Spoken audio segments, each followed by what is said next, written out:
Ladies and gentlemen, welcome to The Right Time, a Wave Sports and Entertainment original presented by Prize Picks.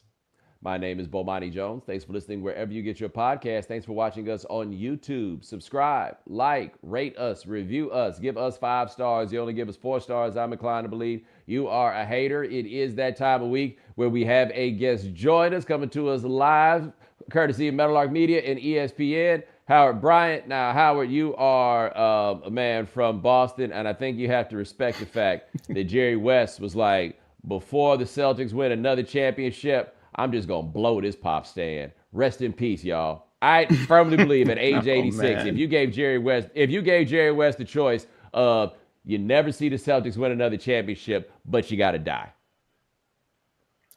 He took that option.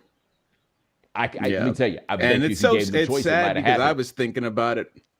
One, because you got Bill Walton and Jerry West during the same finals. Very tough week for the NBA.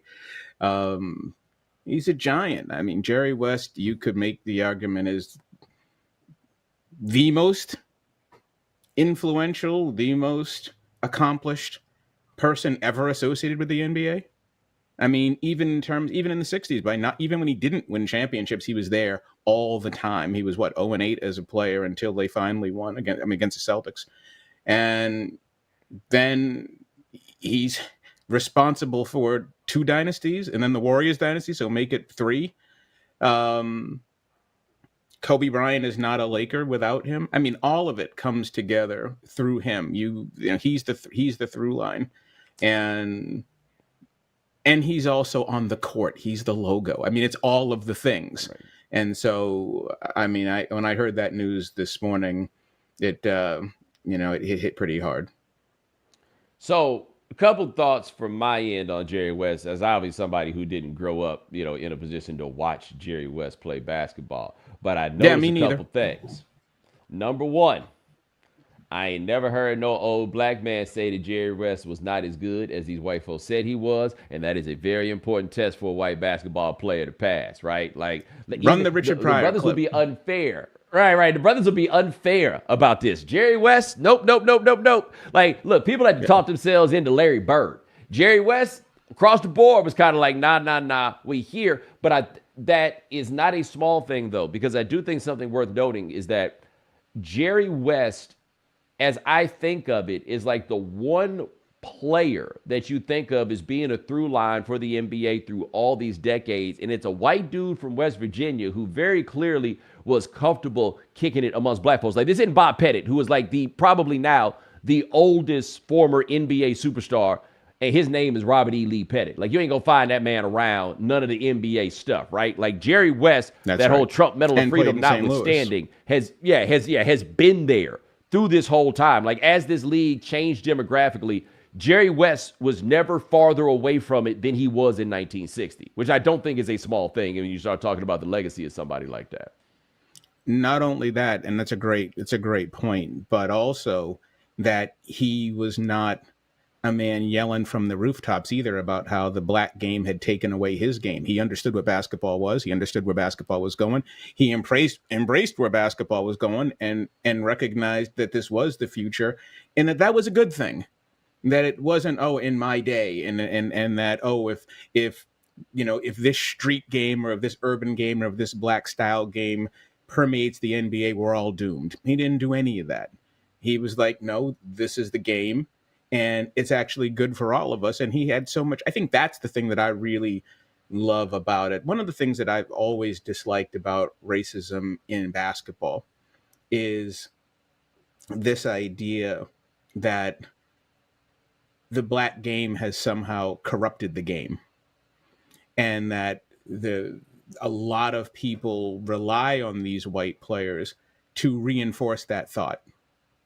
And it's the only time, and, I'm a Boston guy, huge Bird guy, love all of the things Boston, because I was rooting for that team, but I was rooting for the black players because it was Boston, because in Boston, the Boston liked nothing more than, to, force the white guy down your throat all the time. And the only time Larry Bird did anything close to that was when he would say things like, I just wanted to prove that a white boy who couldn't run and couldn't jump could play in this game. That was really one of the only quotes he had where he was really racializing the sport. You didn't get that from Jerry West, at least not that I can remember. And Jerry West predated me as well. But when I saw Jerry West talk about the game, Jerry West talked about ball, and you could tell how much he respected the game of basketball and respected the people who played it, no matter who they were. The other racialization, of course, for Larry Bird is don't put that white dude on me. That was the most racialized thing Larry Bird ever had to say. Yes, that's straight white on white crime. He just looking out. Like I did an interview with Tom Tolbert. He's on the radio now in the Bay. And he said the first time he got out there, they put him on Larry Bird. And Larry Bird goes, him? This is at the end. Like at every turn, Larry Bird was offended. I wonder if they get Jerry West, because I guess there was too many white dudes out there. Except for what? Who's the what? One. Bobby Jones. Bobby Jones. Ain't nobody mess with Bobby Jones defensively. If Bobby Jones did a number on Larry Bird, I would love to hear Larry talk about Bobby Jones. Bobby Jones, Philadelphia 76ers, 80 to 85, all over Bird. It was probably the opposite situation with the Sixers, because didn't he wear Dr. J out before Dr. J had enough? And him and Moses Malone had to tag team on him and bust his ass out there. Like, yeah, well, but because there's so many stories. There's so many stories as to why, but I remember one of them being that he told Doc, they put 41 on him, and Doc had enough. That was such a hater move. The story in real time, as I remember it, because I believe I was in the 11th grade when that was happening, was that midway through the third quarter, Bird had outscored him 42-6. And after one of the baskets, they were jogging down court, and Bird started chanting 42-6, 42-6. And Doc popped him, and now it's on. I'm just imagining in my head. How much more can you ask of a man? I can't imagine an irate Dr. J. But like trying to imagine an irate Dr. J. Like, can you imagine how embarrassing? I'm Dr. J. And this white dude is wearing my ass out. By the way, who already has a championship, and I don't have one yet, if I'm not mistaken by the timetable. No, I think this was in 85. that 83. It was 85. Okay. But 85, my God. Celtics were the defending champions as well. And that's the thing, right? I mean, look, I'm glad you brought this up, because it does make you cue up the Richard Pryor clip, if you have it, where he says, I don't root for white boys for nothing. I don't ever root for white people. And he was like, I don't never want Jerry West to win. He goes, but except for Jerry West, he said, because then Jerry West be busting everybody. He recognized that, right? that Jerry West, he said, what did he say? Jerry West could play some basketball, right? So, and that's in the 70s. But with Bird and Julius at that point, I mean, I was actually on Doc's side, even though I was a Celtics fan, because I was like, show a little class. This is Julius Erving, man. Nobody I mean, who does a Doc punch out? I mean, okay, you elbow Kareem in the gut. He will punch you out, Ken Benson, right? Kareem is ready to fight. Kareem had always wanted to fight. Who's Julie? Have we ever seen a clip where Dr. J was messing with anybody? I mean, that had to take a lot of buildup. All right, now to be fair, the issue is probably much less with Doc stealing on him than it was Mo Malone and Charles Barkley. Now I remember it was 85 because Barkley was there. It was those two dudes coming in there, chicken winging them like it's wrestling and holding the dude up so that everybody could come. But Doc got his first 2 shots in. He did, but even still, watch that clip. Them other Doc dudes got coming. Shots in. Them dudes coming with the full Nelson. Like that's the part that's going too far. And we're gonna get to the NBA Finals in a few. And I can't help it because I just thought about it. And none of us want this to happen in real life. Okay, I just want to say this out loud. Here it comes. But can you imagine a world where Caitlin Clark running down the court and going 42-6 on, I don't know, throw a name out there, call it Nneka Ogwumike, 42-6, 42-6. And then next thing you know, the Nigerian jabs start coming, and then people start getting them from the side, and then it start, goes Frazier. Exactly. I mean, yeah. And it is going to be real. Exactly. And that's what's been real interesting about this on the Caitlin Clark side too, is that all of these different battles, now you add, I don't know if it works. If you just place them, okay, when the dudes do this, okay, now the women are doing this too. It doesn't play exactly the same. This is, No. we may talk about equality, but it looks different. It plays different. It acts different. It's not the duck you think it is, right? It's walking and it's talking, Right. but it's not the duck you think it is. It's broken our brains. I've It just has. never And you seen know a what's story cracking me up? It's that like the we're ongoing circus, unqualified to Bo. do. Yeah. And what's cracking me up about it on the ongoing circus is no one's really talking about her. This is one of those cultural moments where people are really talking about us. You're talking about yourself. You're not really talking about Caitlin Clark. You're talking about, here's where I'm at in this world, right? You're talking about the way black men be trashing black women. You're talking about how people have virtually no respect, or had virtually no respect for the WNBA as a game in the first place. You're looking at the cultural moment between, the women's college basketball, between the NCAA as a white girl ponytail sport, and Caitlin Clark entering the WNBA, which is a black queer sport, and dealing with that cultural stuff there. You're talking about a bunch of, everyone. I had a conversation with a female journalist friend of mine who I was saying, look, one of the concerns I had when it came to sort of the rise of women's sports and the valuations and all of this is, do we just create an overlay and just make it like the men? I said, I don't know if that actually works. And she said to me, I don't care, just give us the money and we'll figure it out. I'm like, are you sure? Because now you've got a whole bunch of people talking about this in a way that maybe they should be standing down, right? Maybe this isn't the same drive time conversation that you think you can have with, Aaron Rodgers and Brett Favre. It's not the same thing. It requires a different level of sophistication. And also, you don't watch the damn game, but everybody has something to say. And so you look at this on so many different levels. You see that, what are you actually talking about, Caitlin Clark, or are you talking about yourself? Yeah, and look, just give us the money. That's a dangerous, dangerous game to I mean, engage I get the in. sentiment. I do. I do. I understand the sentiment. It is a very defeatist sentiment, but I do understand the sentiment and idea that, like, look, after all of this, if we can just get us some money out of this, then everything's going to be okay. So the problem is they ain't never going to get that much money out of it. Like, I don't think there's ever going to be a situation where they're getting the kind of money that fully changes the lives of the women in the sport. I think the idea that they're going to pay them enough money that they ain't going to go to Russia doesn't they don't understand how people work. That money in Russia is always going to be enough. Look, man, I canceled a trip to the Caribbean to go get some money to do that alt cast. I didn't need that money, but you said you was paying me X amount of dollars a game. And then next thing I know, I was like, hey, a flight credit ain't the worst thing to have in the world. And then I'm down there. They're still going to be getting on the planes to go over there because there's still going to be enough money to justify people going over there. So they're going to do that. The just give us the money, man, I'm telling you, you don't want us to. I think we've seen in enough places in this world as black people where we have made the call of, hey, as long as they give us the money, we're going to be okay. You can see how that worked out for everything that we ever loved.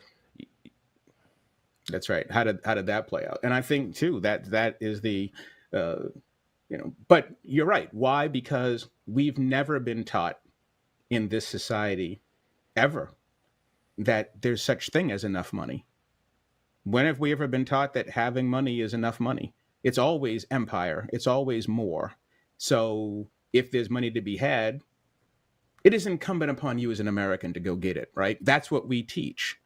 And so that's not going to be the solution. I think what's also been real interesting about this too is when we talk about Caitlin Clark and representation and what she is, why are we having these conversations? Why is she breaking our brain? Why is the story breaking our brain?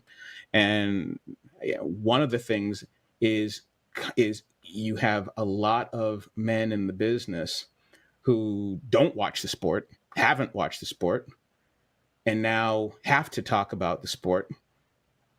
But Caitlin Clark represents something that we don't.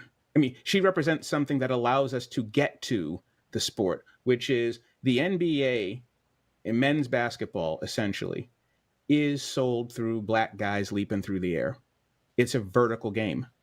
The WNBA is a horizontal game.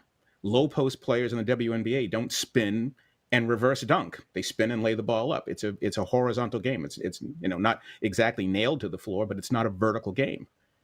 Caitlin Clark, because of her range, because she's shooting, because she's doing her Steph Curry thing and her Dame Lillard thing, that allows men entry into the sport. Oh, we can relate to that. We see that. That is something that we know looks like basketball. It looks like our viewpoint of what basketball is supposed to be. Therefore, we need her success as the only way to identify with this game, which is incredibly offensive because there was a game before her. You just didn't want to watch it. I also find it interesting that she appears to be, and this is a touch of hyperbole, but not that much, perhaps the only woman in that league who doesn't have a personality.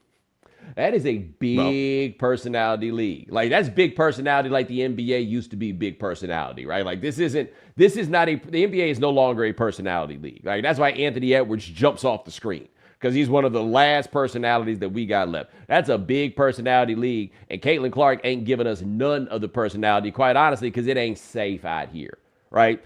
I am curious how this goes once we find out something about her as a human being. Like, how this goes, because right now she's there for our projections, right? That's right, 100%. And on top of that, on top of those projections, there are so many layers to that projection, especially when it comes to it's not that different from the early days of integration, where you had black reporters needing success because black reporters needing the success of the players because of all that we had gone through. When you look at a lot of the journalism, especially from longtime journalists, female journalists who have been in this business, they are tired of all the grief, of all of the put downs. And there's a projection here, and you run into that fine line between advocacy and journalism. And when I look at Caitlin Clark, obviously I don't write about any of this stuff, and I've chosen not to, because I didn't write about it before. Sometimes you have to stand down. It's not, let the voices talk. Let the voices who have been there, let them do the talking. And, the hard part for me is that I also don't want to give the impression that I don't care or that it's not worth your time. It's just that sometimes you need to stand down. And I think that when it comes to this story specifically, you find so many different examples where what you're really talking about is grievance. And she is the avatar for all of these different layers of grievance. And it's going to be real interesting when it plays out, because, Bo, think about it. Take about it from the men's standpoint, okay?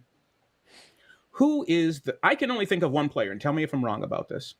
There's only one player, to my mind, that was arguably the greatest college player, maybe two, arguably the greatest college player of all time, who then emerged to be the greatest pro player of all time. I can only think of two of them.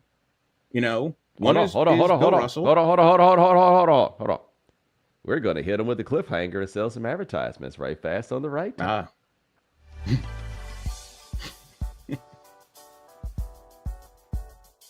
The NBA Finals are here and in full swing, and Prize Picks is the most simple way to get in on the action. You just select two or more players, pick more or less on their projected stats, and submit your lineup. Quick withdrawals, easy gameplay, and an enormous selection of players and stat types. There's a lot of latency on this number one fantasy sports app. For some reason. But rather than hearing it from me, Let's talk to somebody who actually uses Prize Picks. There's a much longer delay, so I'm just going to wait for you to stop talking before I go. Bo, it's been great because during the finals, the picks mean more on Prize Picks, and so do the star players. So you get boosted playouts on select basketball stars that you won't find anywhere else. because it's in the video, so sometimes when I start going, I can still see you, so I'm trying to Kyrie, let that hang Tatum and Brown, you'll get increased payouts if you win. So, make sure you tune in at the end of the show episode to hear some of my picks. All right, there we go. So you make sure to go to prizepicks.com/Bomani and use code Bomani for a first deposit match up to $100. That's prizepicks.com/Bomani. Prize Picks, daily fantasy sports made easy. Hey, let me put you on to something real quick. Got something you should check out. You ever heard of the BLK app? That's BLK, not black, the BLK app. And if not, you're missing out. So check this out. BLK is the largest dating and lifestyle app made specifically for the black community. Now, for those thinking it's just the same old scene, it's not. BLK switched things up. So you can find you a boo if that's what you're looking for. But if you're just looking to make friends, network, or group chat with folks based on shared interests, or find out about events happening near you, BLK's got all that too. The app's been around for almost 7 years now, and over 11 million people have downloaded it. That's like the populations of New York City and LA combined. If you've downloaded the app before and deleted it, re-download it, because they've introduced a bunch of new features, and there's new people to meet on the app. And did I mention that it's free? That's right, free. So go download BLK today in the App Store or on Google Play. It's free, it's fun, it's for us. Check it out and let me know what you think. Sleep is super important. And even though I got a mattress just under 2 years ago, Sean, you got to take advantage of our new partnership with Helix. How'd that go for you? Bo, it was amazing. Helix has a lineup that offers 20 unique mattresses, including their award-winning Luxe and Ultra Premium Elite collection. So basically, I took their simple Helix sleep quiz and found the perfect mattress for myself in under 2 minutes. It was super easy. And look, I love a medium firm mattress, and I get a little hot at night. So I went with the Helix Midnight, which helps me cool down a bit. And plus, my personalized mattress is going to be shipped straight to my door free of charge. If you don't want to take Sean's word for it, Helix has been awarded the #1 mattress by GQ and Wired magazine. It is even recommended by multiple leading chiropractors and doctors of sleep medicine as a go-to solution for improving your sleep. Plus, Helix mattresses all come with a 10 or 15-year warranty depending on the model. Helix is offering 20% off all mattress orders and 2 free pillows for our listeners. Go to helixsleep.com/Bomani. That's helixsleep.com/Bomani. This is their best offer yet, and it won't last long. With Helix, better sleep starts now.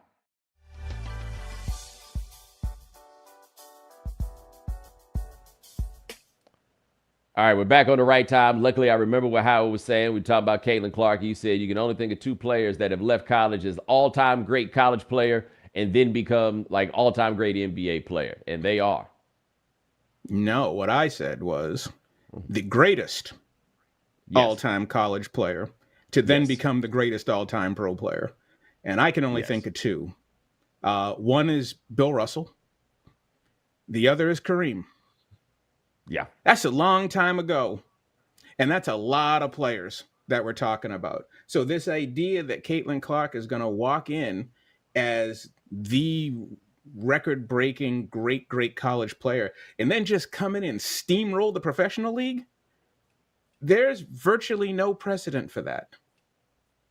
None. It is. And it the is only way you can have a precedent for that is if you have zero respect for that league, that they're just cakewalk. You're just going to walk in and kill everybody. It doesn't work like that. Right. And it's the opposite league, right? It's the hardest league to make. And it's interesting that you say that because something that's different about her versus those guys you named, or even who I thought about with Michael Jordan. Michael Jordan was not the greatest college basketball player of all time. But when Michael Jordan came out of there was at least one person, and it was Bob Knight, and that was in 1984. There couldn't have been a more significant voice to say, that is why he is the greatest player that I've ever seen. One thing that you did not hear anybody say through the run of Caitlin Clark, as good as she was, as many numbers as she put up, I don't recall anybody saying she's the best player I've ever seen. Even if you thought she had the best career, that there had ever been. Like Christian Laettner, for example, would be a guy that's in the running for having the greatest career of all time. But even though he ran through all of his contemporaries, nobody would have made the argument that he was the greatest player of all time. Nobody said that about Clark. Like, she doesn't seem to be that player. And to conclude that the reason is simply because you're jealous of her. That's the reason? Look, Right. if you are an athlete, you know who can play and who can't play. You know their strengths, you know their weaknesses. There was a clip that's going around here, and obviously all the Bostons are sending it and resending it because Luka don't play no D. And everybody knows it.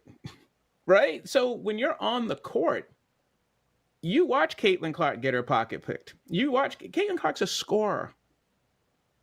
And her scoring may not translate. It may, but then again, it may not. She's not a great playmaker. She's not a great defender. And she's 6 foot tall. It's not like she's small. People treat her like she's a little waif. She's not a small player. She's a scorer right now. And other athletes on that court are looking at her. And of course, they're not going to look at her as the greatest player because she's not a great player. She's a great offensive player. She's an unbelievable offensive talent. And right now she went up in weight class, and let's see how it plays out. You got me thinking a little bit. 1, 2, 3 first round picks. How many do you think Red Auerbach would have gave up to get Caitlin Clark? Like around 1989 when Bird was kind of fading out and he kind of needed to replenish and, get some more of the hometown on the team. You think Red would have gave up about 3 first round picks to get Caitlin Clark? I think he would have thought about it. I think he would have given up equity in the franchise. Because in '89, Larry Bird was on crutches. We got to do something. I mean, hey man, shooting translates. You know what I'm saying? Shooting translates. That's right. I mean, it translates, and let's face it. What is the number one argument for Caitlin Clark right now? She sells tickets. Right? That's an argument. It's not that she's the best player. It's that you're making a huge mistake by not having her on the team because she sells tickets, which once again shows the complete lack of regard you have for the professionalism of the athletes and for the viability of the sport itself. You are essentially shitting on women's college basketball. That's what's happening. And if Caitlin Clark is going to be the player that she's going to be, it'll all be here waiting for her. She's going to have that breakout moment and start whipping everybody because that's where she's meant to be. And she's not there right now. See. No, she's not. And I don't know enough about the league. One thing I found interesting about the Olympics discussion, and I didn't realize until later, is that there was nobody on that team under the age of 26. Like you got to pay some dues. You got to pay before some you dues. go make it happen over there. That's right. And that's the other thing. It's also not like she stepped in. Like Michael Jordan's rookie year, everybody know, obvious opening night. I mean, Caitlin Clark scored 30 points against an 0-10 team. Right, tied her career high. She is not taking the league by storm right now. And if you want to conclude the reason she's not taking the league by storm, the entire league has ganged up on her. Go watch Jackie Robinson 1947. That's the gang up. I'm not sure how much support he had. And yet he won Rookie of the Year and he did all the things. Go play and let's see. I mean, it's the bonus baby thing. You walk in here with all of this, of course you're going to get our best game. It's like playing the Yankees. Of course you're going to get our best game. You're going to get everybody's best game. You should get everybody's best game. You're right. Let her win. And yeah. I honestly, when I heard people talking about letting her win, I figured there was no way that was the truth. That there was no way that anybody I had one of my said friends, that out Bo, loud. and once again, when we talk about where you are and where you're at in your life, and you're talking about yourself as much as you're talking about her, way more, in fact. I had a white female friend of mine that I grew up with, and I get it. And she's been in the game, she's in her mid 50s, and she's been a woman in the business getting, crushed in the male dominated environment her whole career, and if you're a professional woman in your 50s and you're still at the top of your profession, you've been through some things. And she started talking about the WNBA as, there's two types of women. There's one, there's the woman who, when your crown is crooked, she is going to quietly, put it in place. And then there's the woman who's going to out you to everybody and embarrass you. And what they're doing to Caitlin Clark is they are embarrassing her. And I said, it's sports. That's not the same thing. This shit is there. It's sports. I'm here. We're not friends. I'm here to hurt you. I'm here to beat you. I'm here to win. And that's what I mean about all of the, it's like perfect storm. All the things are crashing into each other right now. It's like, what it reminded me of? It reminded me of when you talk to black players in baseball. Brothers don't charge each other. There was an unspoken rule that does not apply to black Latinos, by the way. So the dark-skinned Latino, African Americans and Latinos have been fighting for forever, right? But African-American born, American-born black players, very rarely do you see them go at each other. Very rarely on a baseball diamond have you ever seen two American black players fighting. It just doesn't happen. And so I think that, from an advocacy standpoint, you have a lot of women who are like, we need that kind of solidarity. And then you've got the athletes going, this is sports. This isn't an option. It's not an option. So that's why I just say, people ask me about it, and I just say, I'm just going to sit back and watch it all, because I find it all very fascinating and very revealing. Right. Now, the switch gears just a little bit. Boston Celtics are up 2-0. When y'all gonna get over that with Kyrie, man? When y'all gonna let that slide? Like I said, Kyrie is trying to find some peace. Kyrie trying to move forward. Boston don't know nothing about that. I'm just trying to live my life, bro. Just trying to move on. It was like that in the phenomenal Taylor Branch trilogy of America during the King years, where they had Malcolm X on the FBI wiretap, and he was talking about how, they just won't let me turn the corner. Kyrie's trying to turn the corner, man. I actually look, I'll throw this at you, Bo. Top 5 most gifted offensive players in the history of the Boston Celtics. Kyrie Irving is my number 1. He's my number 1. Jason Tatum is my number 2. Kevin McHale is my number 3. Larry Bird's my number 4. And begrudgingly, Paul Pierce is number 5. I was about to say, if you were going to get around. Okay, so let me ask this. Is Paul Pierce a more gifted offensive player than Ray Allen? Boston Ray Allen, or Ray Allen's totality of I guess that's the distinction, right? Because for Boston Ray Allen, it wouldn't. Because Ray Allen's athleticism went away relatively early in his career. Like when you watch Connecticut fair. Ray Allen or Milwaukee Ray Allen, different player than spot up Ray Allen.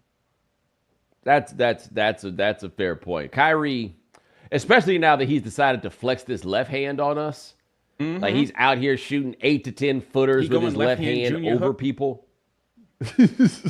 I mean, when Kyrie's first 2 months in Boston, I said, this is the greatest offensive Celtic I've ever seen. Never seen a Celtic play like that. He's the best. And then I will also say, whatever went on in that locker room, when you watch, the Jason Tatum, Jaylen Brown Celtics, after Brooklyn swept them, they have not given Kyrie or Kevin Durant a sniff. Celtics kill them. You get those two guys have gotten Jaylen Brown and Jason Tatum's best games. It reminds me a little bit of, Serena and Sharapova. Everybody else might beat me, but you ain't beating me. Ever. You got yours. Exactly. And so, what have they beaten Kyrie 13 straight times now? I mean, he don't win against them anymore. They play, and I've said this, as a Celtics fan the whole time. I'm like, if they played the rest of the NBA the way they play against Kyrie and Durant, we're having an entirely different conversation about Jaylen Brown and Jason Tatum. Now, we got some more stuff to sell, but when we come back, we are going to talk about those two guys in this series and the little mind trick that Jason Kidd tried to pull. We'll be right back on the right time.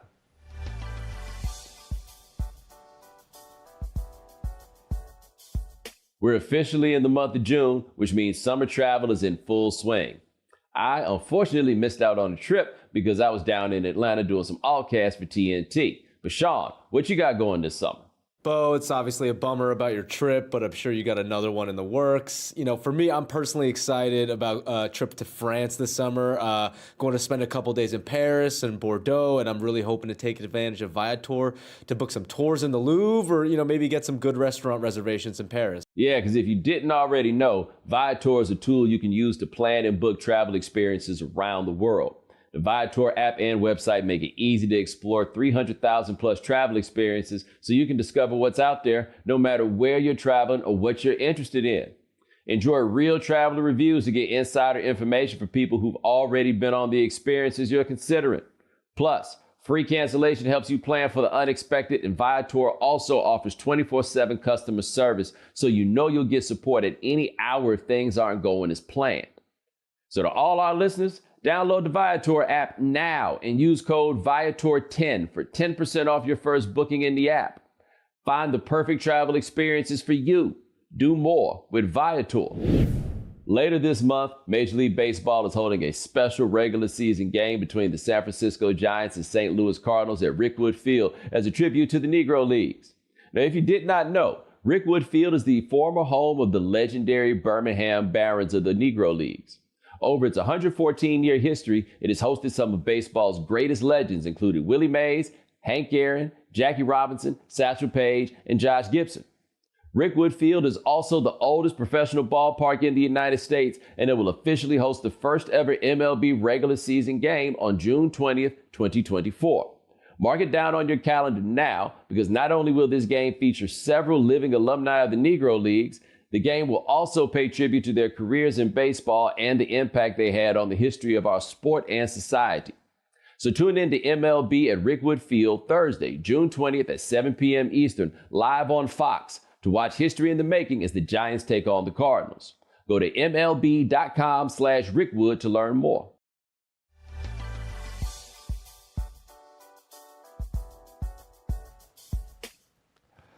All right, we're back with Howard Bryant, our resident Bostonian, and we were just talking off the air. If you've seen that clip of Bill Maher and Bill Burr is just giving Bill Maher the business, and part of the problem is because Bill Burr still has such a Boston accent, the best defense is a good offense with that cat, man. Everything he's saying, like you are under siege when you're arguing with Boston. It is the 40 minutes of hell at all times. It's Michael Jordan. It is relentless. Attack, attack, attack.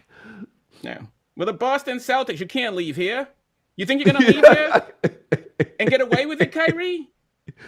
You stomped on the logo. And you bring in Sage to the Garden? You brought Sage to the Garden. He gave him the bird. Don't forget about that. He gave him the bird. It's going to be forever. My favorite, Kyrie, was the tears in the playoffs. You gave us tears? We'll give you tears. They hate him more than anybody they've ever hated. See, the thing, Bo, you got to remember about Boston, it's a very angry place. And it is. How could I forget? How could you forget? You know this. It's a very angry place. And it's so angry, it makes me laugh because when I moved to California, when I moved to San Francisco in 91, and my California friends were looking at me like, what is your fucking problem? And I realized that I brought it with me. Oh, I'm the guy who hits the horn exactly 0.00.1 seconds after the light turns green. Come on, let's go. Right? I mean, you're that guy. You need to get away from it to realize that that's what it is. You're on Com Ave and you do 70 in between red lights. Right? I mean, it's only 700 feet. Why are you gunning it in this? Calm down, everybody. It's going to be all right. And that's the reason, and that is also the reason why the New England Patriots, what was the motto of the Patriots? The most joyless, unhappy, angry dynasty in history. Do your job, and they hate us because they ain't us. Yes. That's very different from the We Are Family Pittsburgh Pirates. Right? I mean, Boston is waiting to put its foot in your ass. And you would think that that makes sense at Fenway. That makes sense at Foxborough, where you just got smoked for so many years. But this place got 17 titles. What are we mad about? We win all the time. Well, I mean, hold on. Different generation, because this generation doesn't win all the time. That's the whole thing. And won in 30. They got one title in 37 years. That's what I was about to say. They won all the time in the imperfect tense, not the indefinite past. Not in the exactly. But it all depends on what part of the river you stepped into. If you step in when I stepped in, you were the Celtics. You expected to win. It was no big, what do we say? No big whoop. You're going to win, right? You're the Celtics. And that's why this team has so much angst. Because all Celtic teams win. And not only do all Celtic teams win, all Celtic teams win fast. Bill Russell won rookie year, champion, right? I mean, Larry Bird won in his second year. The big three, the Paul Pierce team, they won in their first year together. So there's no angst. We're the Celtics. Great teams win. The only one that is even close comp to this one is the Cowens team. They went to the Eastern Conference Final a couple years in a row, lost to the Knicks, and then won 2 out of 3 in 74-76. But if you're a Celtic and you have a great team, you win. No anxiety. This team, waiting on 6 years now. And that's why people are really, that's why they're questioning it all. Yeah. Well, also, I can't think of a team quite like this one where nobody's really sure who the best player is.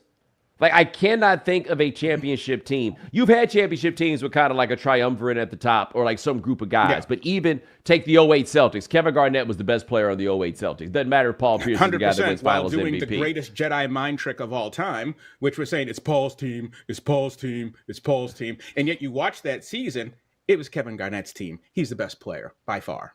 Right. But I'm really trying to look back on this. Like, even the 06 Heat, by the time you got to the end, it was clear. Yeah, that's the closest one that you've got. But the 06 Pistons, 04 Pistons, even if you felt that way about them, they didn't have a Jason Tatum or a Jaylen Brown, or to be honest, a Porzingis. Right? They didn't have that caliber player. And so Jason Kidd tried the mind trick of Jaylen Brown's their best player. And I don't blame him for thinking it would work. It would work in most places. In fact, I don't know what it says about this Celtic team that trick didn't work. Does one of them care? I can't tell anything about those dudes according to the paradigms of sport that I'm accustomed to. Well, the new paradigm of sport. And I think the one comp that you have is probably that 70s Celtic team. You had Havlicek, Cowens, and JoJo White. Who was the best player? 3 Hall of Famers. Havlicek was the veteran because he was part of the Russell team. Cowens was the face of the Celtics in the 70s, and JoJo scored all the points. So, I mean, that is a pretty close comp. But you're right, it doesn't happen that often. And I think that the reason why it's even more pronounced with these guys is because they haven't won. And when you haven't won and you're living in this environment of max deals and everything else, everyone is wondering, who's the guy? Whose team is it? That is part of our dialogue. Whose team is it? And that gets heightened when your contracts are up. And also you haven't won. And no one's quite sure who gets the ball. And, all of this angst can be satisfied by doing what the Celtics are doing right now, which is they're a really good basketball team. I mean, you're starting to, there's essentially what? There's either 2, 3, 4, or 5 games left in this season, right?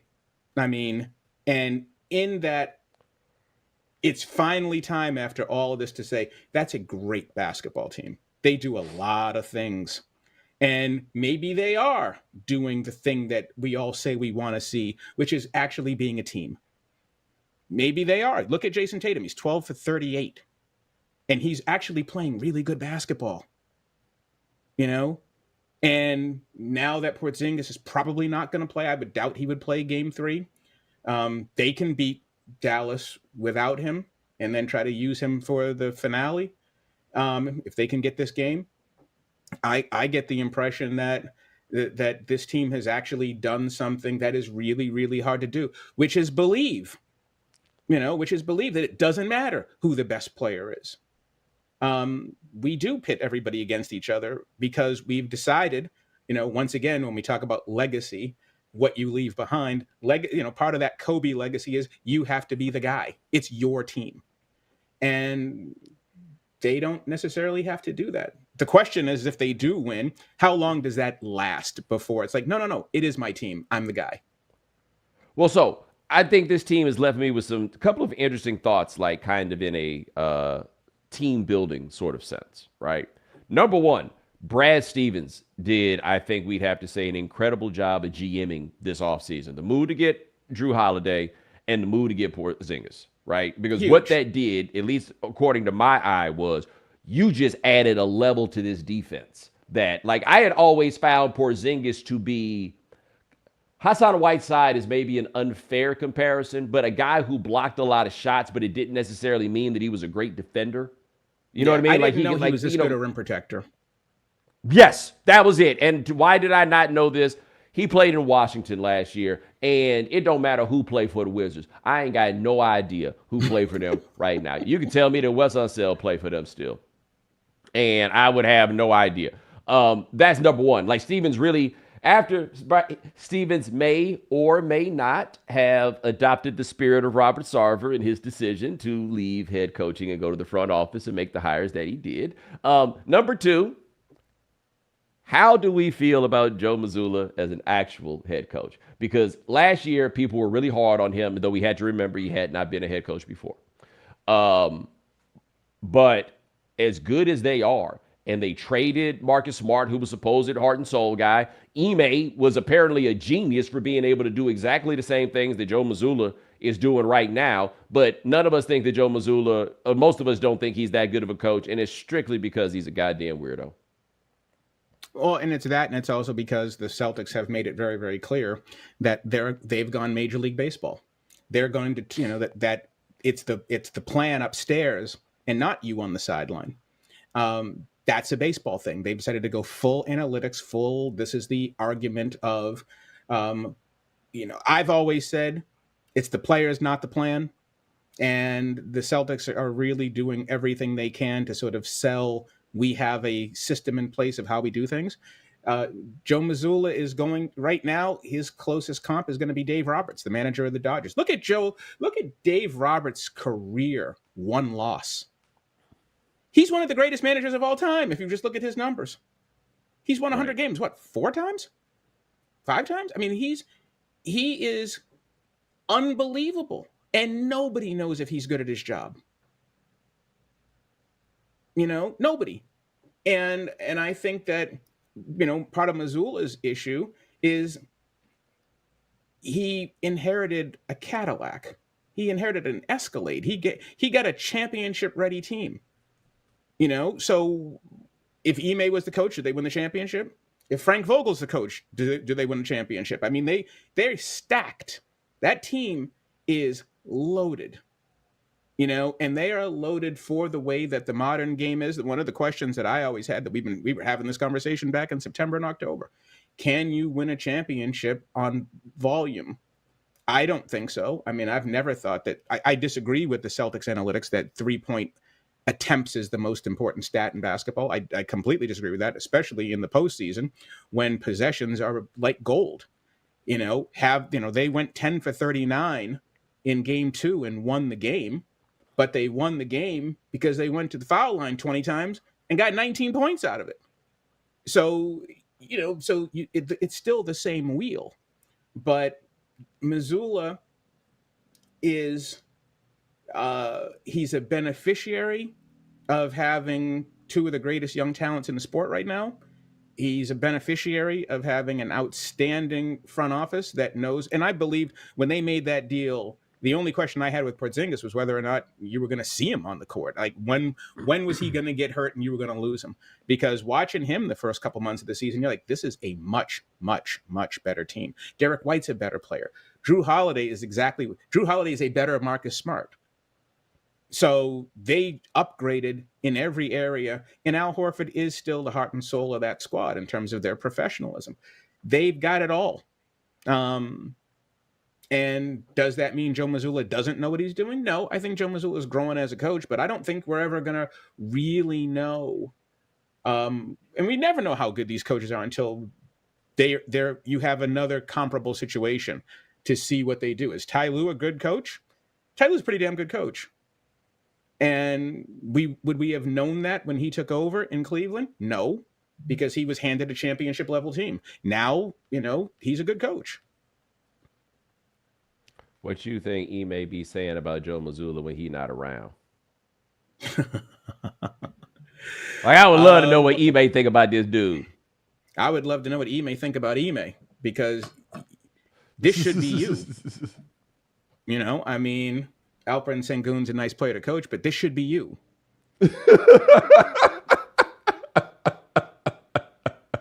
It's a fair point.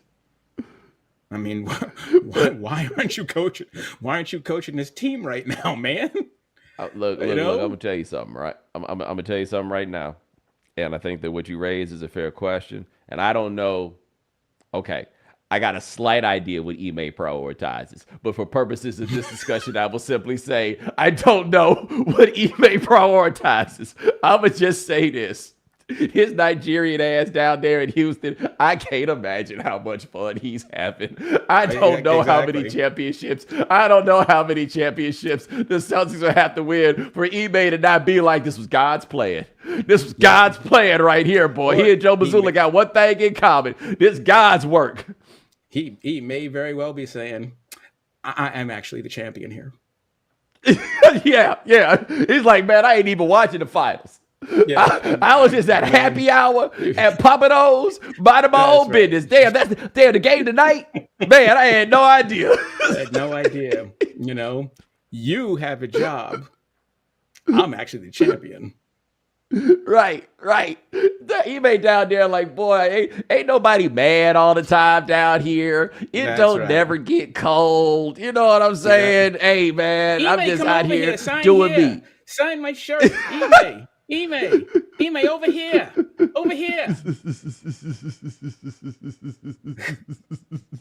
But you're right, though. It should be him. Like we haven't. That whole situation was so crazy.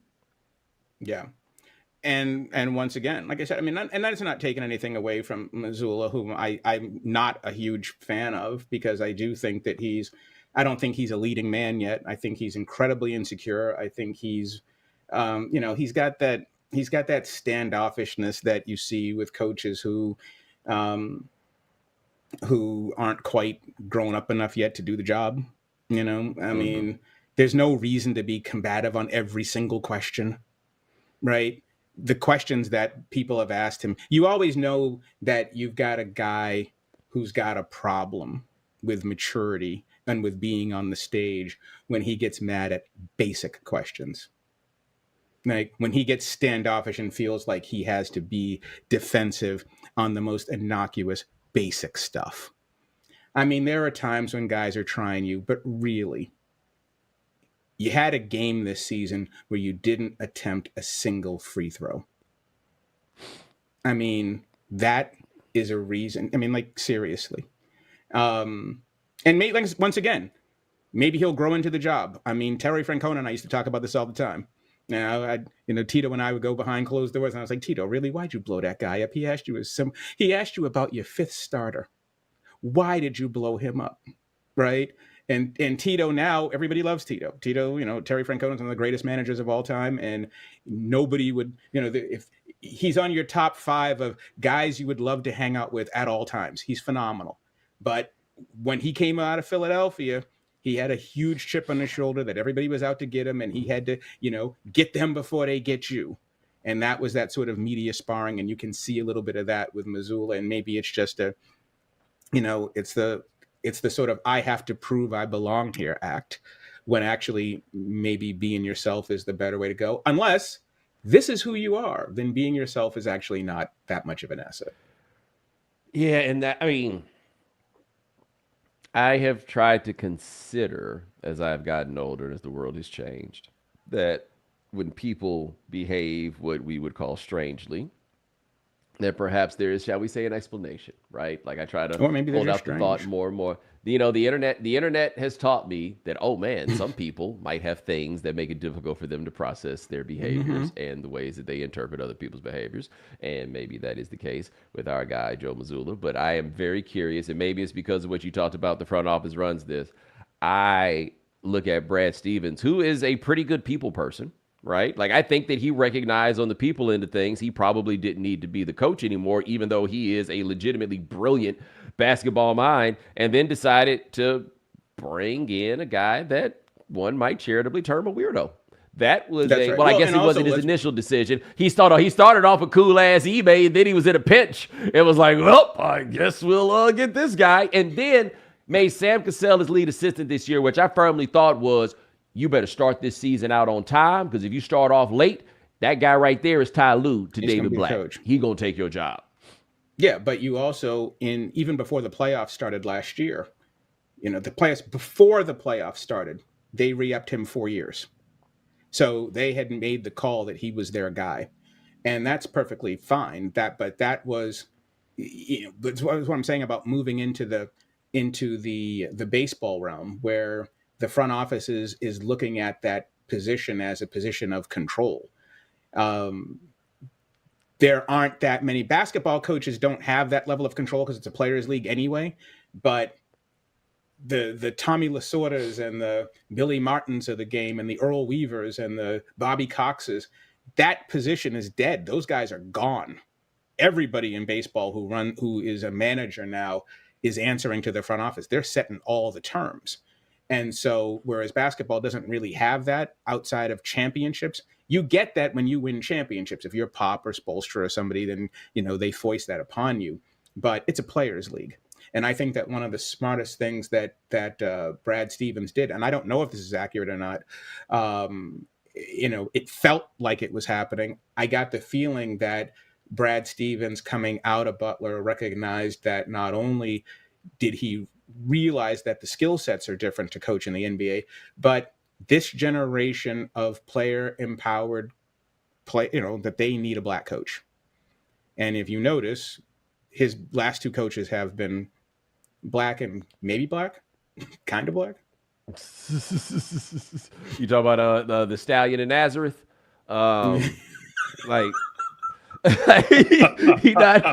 I mean, I guess. Look, here's the thing about black, man. It ain't about whether or not you claim it, right? You saying That's you not right. black don't make you no less black than Rachel Dolezal all saying she is black. Actually right. makes her black. But a factoid I threw out on the show the other day. I know you know this already, but it's kind of wild to consider. The Boston Celtics have made it to the NBA Finals with 5 black head coaches. That's right. Well, and they exactly. And I was like, when I saw that press conference, the first thing that it said to me, I think I texted you this too. I was like, this reminds me of the old Negro spiritual, non-black Joe. But at the same time, the Celtics have walked the walk, and they run a very interesting ship over there over the last 60 years. They're the racial pioneers who are more aware of whiteness than any team in the league. Right? It's a very interesting thing. And they are aware of it because they know where they're playing. They also know the league in which they exist. And so it's a really interesting balance that they've sort of, I don't want to say figured out, but that they've been involved in. I mean, you hire Bill Russell. Let's count them up. You won a championship with Doc. You won a championship with Russell. You won a championship with KC. Oh, yeah. I meant the 3 black coaches. Yeah. Hell, you won what, 3 with Russell? And so, Two with Russell. Two with Russell, two with KC, and one with Doc. And so, yeah, I mean, and that team absolutely is hypersensitive to racial dynamics because of where they are in an 80% black league. So there's a lot of gumbo in that. A lot of let's put it this way: there's a lot of ingredients in that gumbo in Boston. All we care about is your heart. All we care about is your heart. Right. It's not about the final score. It's about effort. It's about effort. I love what your face turns to when you get there. Like you go to a place to get back to an accent that you tried so hard to leave behind, but it's still there a little bit. Can't get not faking it. It's just how put it. What do you say? Just give me a couple of beers and you'll hear it. Give me a couple of beers. It never stops bringing me joy. That is Howard Bryant. Check him out. Meadowlark Media, also ESPN, and wherever fine books are sold. My man, I appreciate you. Hey, thank you. Boycott sales. This is all right. And Sean, you got prize picks for the people? I sure do, Bo. We got NBA Finals tonight. Let's go Kyrie Irving, 23.5 points more. I mean, he's got to score a bucket. It's now or never for Kyrie Irving. Daniel Gafford, 8.5 points. I think he's going to make some noise in the paint with Kristaps kind of a little banged up with that crazy injury, whatever Shams described it as. Drew Holiday, 11 rebounds and assists. I'll take more there as well. And then Derek White, 24 points, rebounds, and assists. I'm looking for him to continue his do a little bit of everything kind of vibe. But those are the picks for tonight. There we go, man. Appreciate it. And ladies and gentlemen, thanks so much for joining us here on The Right Time. We do this here 3 times a week. That's Sean Yu. He handles everything behind the scenes. Thank you, sir. Remember, follow The Right Time. Subscribe, like, rate us, review us, give us 5 stars. You only give us 4 stars, I'm inclined to believe you are a hater. We'll talk to you guys in a couple of days. Take it easy.